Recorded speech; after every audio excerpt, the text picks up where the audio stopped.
Welcome back, Attorney Thomas Burton here. Today's topic is the following. My parents died from COVID-19. They died without a will, but wrote in emails that they wanted me to inherit their home. There are 4 daughters. I paid the house off for my parents 7 years ago, and I have paid the taxes each year since then. So this topic comes from an article I read today on MarketWatch to the Moneyist, a columnist who answers money questions. But the headline jumped out to me about the parents dying from COVID without a will, but writing in emails that they wanted the daughter to get the house.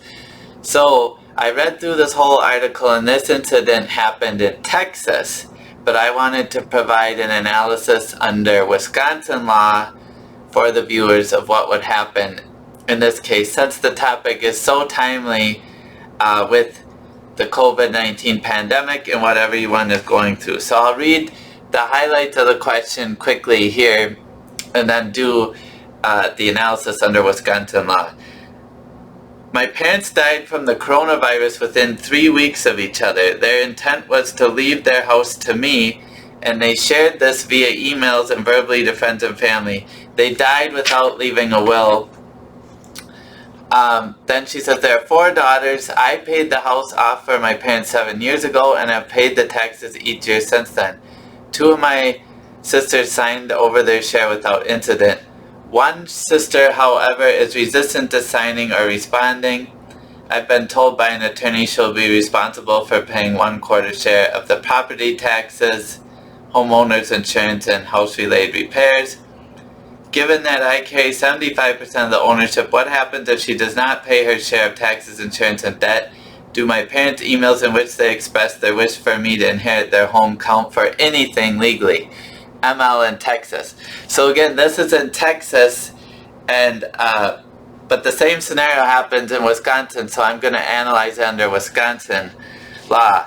Now, first thing I'll point out is I would never recommend, what she did sounds nice, paying the house off for her parents 7 years ago, but I would never recommend doing something like that without an agreement in writing, either a land contract that you're purchasing the home, or the parents should have had a will stating, or trust stating what had happened with the daughter paying. So at a minimum, when they died, she wouldn't lose money. So I've heard of this before, but don't be paying money on a property on which you don't have title, meaning if you're not on the deed or have a land contract to purchase it. That's first of all. Second, they didn't, neither parent had a will, and that's a big problem here. And I noticed in the question they died within 3 weeks of each other. So with COVID,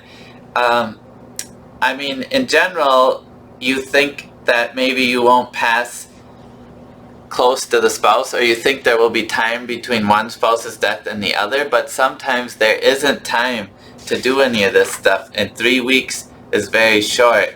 Assuming they had COVID at the same time, it's unlikely they were able to deal with this during that period. So I'll read a few highlights of what the Moneyist responds, who I don't think is a lawyer, just a money columnist. He says, my condolences on losing your parents. Your sister may be grieving. Sometimes it helps people give time and space they need. Families can be torn apart by emotional and financial fallout at death. And that's very true, so good advice just in dealing with people, her family members. Then the last 2 questions, he says, the Internal Revenue Service and insurance company don't care who pays as long as they get paid. That's very true. So they're not gonna, the sister who has 1/4 interest, they're not gonna say, you have to pay us. They just want to get paid. So whoever pays, they'll cash the check, right? So that's a problem with joint ownership of property. The sisters are gonna have to work out how to pay if that one sister won't sign over her share. The people on the deeds are on the hook for the property taxes, and it might help to outline on paper all the expenses associated with the house, he says, and the money that you have already paid in renovations and mortgage payments, so she can see clearly what her responsibilities are and what you have already committed to on this property. So that's good advice. I wish they had done that ahead of time, but they can do it now. But Basically now she's a joint owner with her sister on this property, and in my experience that leads to a lot of problems. So if this lady was asking me what to do, I would try to get her sister to either sign off or buy her out. Buy out her 1/4 interest if she won't give it to you. And again, it would have been better to have this all set up at death to get new capital gains basis at death through the will or trust through the parents and sort it out that way. Then he turns to the emails. As for the emails your parents sent to you expressing their wish for you to inherit their home, while U.S. states differ on what constitutes a last will and testament, some allow handwritten wills. So that's all he says. Then he says, let the dust settle on your property dilemma for now, allow your family to process the last few months, etc., etc. So that's good advice. But the thing about the emails is, I looked up Texas law. Texas does allow handwritten wills, but the entire document has to be in your own handwriting. So that's, some of these western states allow handwritten wills, what we call holographic wills, but there's very specific requirements, and in Texas it's all in your own handwriting. So an email isn't going to cut it as a holographic or handwritten will. Wisconsin doesn't allow holographic or handwritten wills or oral wills. It's got to be in writing, signed in front of 2 disinterested witnesses. So you need a typed will, not handwritten. The only way Wisconsin would allow a holographic will is if you had made it in another state and it was valid there and then you moved here. But I still would not want to rely on that if you're planning to die in Wisconsin, because Wisconsin law doesn't allow them at all, so it's going to be a difficult process getting that handwritten will admitted to probate. So he told her maybe about handwritten wills, but I don't think, I'm not a Texas lawyer, but I don't think this would fly under Texas law unless they have some other way,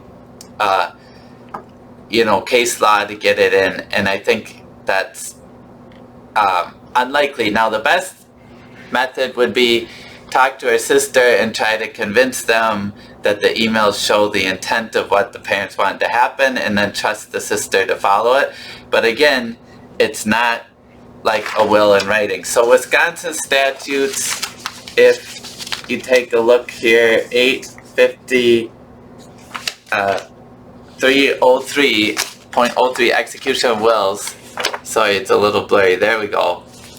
Every will, in order to be validly executed, must be in writing and executed with all the following formalities. And then there's 2 formalities. I won't read it all, but it must be signed by the testator signed by the testator or by the testator with the assistance of another person with the testator's consent. So the testator is the person making the will, and this means they must sign it, or if you have inability to sign, you can have someone help you sign it if you give consent, the testator. Or in the testator's name by another person at the testator's direction and in the testator's conscious presence. So this would be, you literally can't physically sign, but you direct someone, sign that will for me, and the witnesses watch it happen, okay? So in general, it's best to just sign it if you have the ability, but if you can't physically sign, we have a way to do it. But you gotta sign the will, and it's gotta be in front of at least 2 witnesses who signed within a reasonable time after the following, which is either the signing of the will is provided, what I just went over, or the testator acknowledges their signature. They bring the witnesses in and say, that's my signature, etc. And it's got to be disinterested witnesses. So to keep it simple, the best method is you sign the will with the 2 disinterested witnesses right there. But basically that's what's required, and no holographic will, handwritten will, is allowed in Wisconsin. So this, and not an oral will either, just saying it doesn't create a will. So turning back to this MarketWatch article, my parents died from COVID-19, my takeaway here is Get your will done or trust while you have capacity, and if you're a married couple, don't think you will always have time between the first spouse dying and the second spouse to get the will made. And then you can see very realistically, and this was published today, October 14, 2020, you can see what this leads to amongst the family. Joint owners of real estate is often not a good idea. So this could have been clearly laid out in a will or a trust. A trust would have avoided probate, which would have even been better.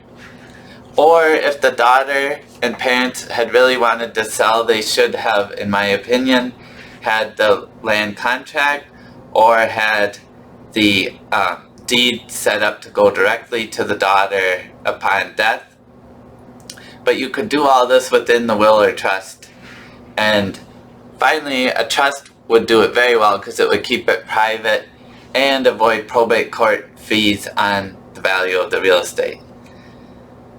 So this topic seemed very timely. Again, the MarketWatch article, my parents died from COVID-19. They died without a will, but wrote in emails that they want me to inherit the home. So this is today's analysis of that situation, how it would play out under Wisconsin law. And I'll try to put a link to the article if you want to read it in its entirety. It's not that long after this. And finally, if you're thinking about your own estate planning and you're looking at whether to do a will or trust, which is a question I see come up a lot, I've got a free guide. I'll put a link to that in the video. You can click the link and the guide will get sent to your inbox. Also, if these videos are helpful to you, consider giving them a like or subscribe to the channel. Really appreciate it. It helps more people see the videos and it helps me reach and help more people throughout the state of Wisconsin. So thanks for watching and we'll see you next time.